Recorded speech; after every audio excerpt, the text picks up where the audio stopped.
విజ్ఞాన్ గారు ఇప్పుడు big boss హౌస్లో ఉండగానే ఆఫర్ కొట్టేసిన తనుజ, అదేంటి ఆ ఆఫర్ ఏంటంటే చిరంజీవికి నెక్స్ట్ సినిమాలో మరదల క్యారెక్టర్ చేస్తుంది అనేది చర్చ సోషల్ మీడియాలో కూడా వైరల్ అవుతున్న పరిస్థితి. మరి ఇందులో అసలు వాస్తవం ఎంత, నిజం ఎంత, అబద్ధం ఎంత ఏంటి సార్? బిగ్ బాస్ అనేది ఒక ప్లాట్ఫామ్. కొంతమంది పీపుల్ అక్కడికి వచ్చి ఫేమస్ అవుతారు ఆ సీజన్ ఉన్నన్ని రోజులు, ఇమీడియట్లీ తర్వాత. సో అట్లాంటప్పుడు ఏంటంటే నెక్స్ట్ రిలీజ్ అయ్యే సినిమాలు ఉంటాయి కదా, దాంట్లో ఏదైనా మంచి క్యారెక్టర్ చిన్న చిత్తగా రోల్స్ ఉన్నా సరే, ఒక సపరేట్ రోల్స్ ఉన్నా సరే, వాళ్ళు దాన్ని అలా పెట్టి ఆ షూట్ వరకు ఆపుకొని సినిమా కంప్లీట్ చేసేస్తారు.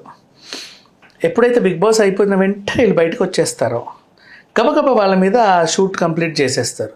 తెలుసో తెలియకో నీకు ఆ క్రేజ్ ఉన్నప్పుడే వెంటనే 2-3 నెలలకి సినిమా రిలీజ్ అయిపోతారు, అనేస్తారు. ఈమె బిగ్ బాస్ వచ్చాక చేసిందా, ముందే మరి ఇంత పెద్ద సినిమాలు ఇంత పెద్ద రోల్ భలే చేసిందే అంటారు. అలాగే మోనాల్ గజ్జర్ బయటికి రాగానే ఒక సాంగ్ చేసింది, ఐటమ్ సాంగ్, వెంటనే 6 రోజుల్లో గబగబా షూట్ అయిపోయింది. సో అట్లా ఉంటాయి కొన్నిసార్లు. అంటే వాళ్ళకున్న ఫేమ్ సినిమా కూడా ఉపయోగపడుద్ది, ఆ సినిమా వీళ్ళకి ఉపయోగపడుద్ది, ఆ పెద్ద సినిమా కాబట్టి. తర్వాత కొన్ని రోల్స్లో వాళ్ళు వెళ్ళిపోతూ ఉంటారు. కానీ స్టార్మా వాళ్ళ అగ్రిమెంట్ ఎలా ఉంటుందంటే, దీని నుంచి బయటకు వచ్చిన తర్వాత అప్పుడే వెంటనే ఏది ఒప్పుకోవద్దు, ఇంకో మాకి కాంట్రాక్ట్ ఉండాలి, మా తర్వాత ఈ ఎక్స్ ప్రోగ్రాంలు ఏవో షోలు గీలు చేస్తామని చెప్పుకుంటారు. అంత ఈజీగా అయితే బయటికి రారు. కొంతమంది బయటకు వచ్చి సినిమాలు చేసుకున్న వాళ్ళు ఉన్నారు. ఇప్పుడు దివి వాత్య ఉంది, ఆమెకు మంచి మంచి సినిమాలు పడ్డాయి, మంచి క్యారెక్టర్స్ పడ్డాయి. అండ్ ఇంకొంతమంది ఎవరున్నారు, సోహెల్ మన హీరోగా కొన్ని రోజులు నిలదొక్కున్నాడు.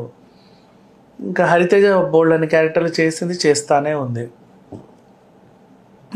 తడప కనిపిస్తున్నారు అంతే. కానీ కొంతమందికి ఓకే, మిగతా వాళ్ళకి చెప్పలేం. బట్ తనూజ అంటావా ఇప్పుడు ప్రజెంట్ ఒక మంచి స్ట్రాటజీ ఉపయోగించుకుంటూ హౌస్లో రాణిస్తూ ఉంది.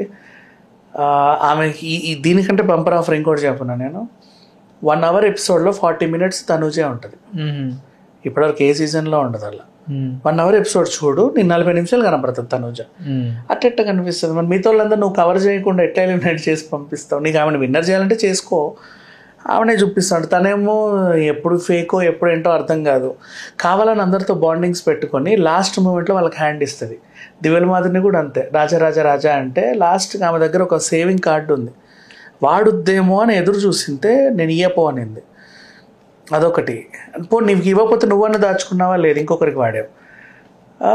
నెక్స్ట్ ఆ తర్వాత భరణితో స్టార్టింగ్లో మంచి రిలేషన్లో ఉన్నా, ఇప్పుడు లేదు. ఎందుకంటే భరణి ఎలిమినేట్ అయినప్పుడు ఆమెకు అర్థమైంది, ఈయనకు ఫ్యాన్ బేస్ లేకపోతే కదా ఎలిమినేట్ అవుతారు. ఫ్యాన్ బేస్ ఉంటే ఫస్ట్ సేవ్ అవుతారు, ఫ్యాన్ బేస్ లేకపోతే ఎలిమినేట్ అవుతారు. సో బయట ఈయనకు అన్ని ఓట్లు పడట్లేదు, ఈయనతో మనకు అవసరం లేదు అనుకుంది. పోనీ ఫిజికల్ టాస్క్లను ఉపయోగపడొచ్చుగా అప్పుడప్పుడు. భరణికి ఏదో చిన్న గాయం అయింది, మొన్న హాస్పిటల్కి వెళ్ళి వచ్చాడు. సో ఈయన ఫిజికల్గా కూడా నాకు ఉపయోగపడ్డని దూరం పెట్టేసింది. ఇమాన్యుయల్ని అటాక్ చేస్తే ఆ అబ్బాయి లాక్ చేశాడు ఈమెని. లాక్ చేస్తే వీడికి ఇంత తెలివి ఉందా అని చెప్పి సాయంత్రం మళ్ళీ వెళ్ళి వాడితో బాండింగ్కి ట్రై చేసింది. రాము రాథోడ్ అయితే ఇంకా ఆమెకి ఒక దాసే, మొన్న బట్టలు కూడా ఉతికాడు. సో అట్లా అందరినీ, అంటే ఎవరైనా స్ట్రాంగ్గా ఉన్నారంటే ఎమోషనల్ కనెక్ట్ అవుతుంది. వాళ్ళు ఈ ఎమోషన్ని నమ్మి ఈమె దగ్గర ఏదో ఉంది నాకు ఇస్తారేమో అని ఆధారపడితే లాస్ట్కి తన్నేస్తుంది. సో ఇది కూడా స్ట్రాటజీయే కదా. ఇప్పుడు గేమ్ అంటే గేమ్, లాస్ట్కి నువ్వు ఉండాలి, నేనే ఉండాలి. సో నేనే ఉండాలనే తత్వం నాకు ఉన్నప్పుడు నిన్ను ఎలాగైనా పంపాలి. అది నిన్ను మాయ చేసో, మర్మం చేసో, లేకపోతే నీతో గొడవ పెట్టుకోనో, లేకపోతే నిన్ను ఏమార్చో, నీతో బాండింగ్ పెట్టుకోనో, నిన్ను మోసం చేసో, వాట్ ఎవర్, బట్ నేను గెలవాలి లాస్ట్కి. మరి అలా ఆ గెలుపు అది ఏం గెలుపో నాకు తెలియదు. తను ఆ స్ట్రాటజీ ఉపయోగించుకుంటూ ప్రజెంట్ వెళ్తూ ఉంది. ఒకవేళ విన్నర్ అయితే మాత్రం ఈ నువ్వు అన్న అవకాశాలు అయితే బోల్డ్ వస్తాయి. చెల్లెలు, మరదలు లాంటి క్యారెక్టర్లు కొన్ని వస్తాయి, కొన్ని రోజుల వరకు చేసుకోవచ్చు. శ్రీముఖి కూడా చేసిందిగా బయటికి రాగానే, బోలా శంకర్ అట్లా. హలో, తెలుగు రాజ్యం ఛానల్ చూస్తున్నారా? సామాజిక రాజకీయ జీవన చిత్రణే తెలుగు రాజ్యం. అతిశయోక్తులు, అసత్యాలు ఉండవు. రాజకీయ కోణం కాదు, ప్రజా కోణమే కొలబద్ద. తెలుగు రాజ్యం వీక్షణ మీ ఉత్తమ అభిరుచికి నిదర్శనం.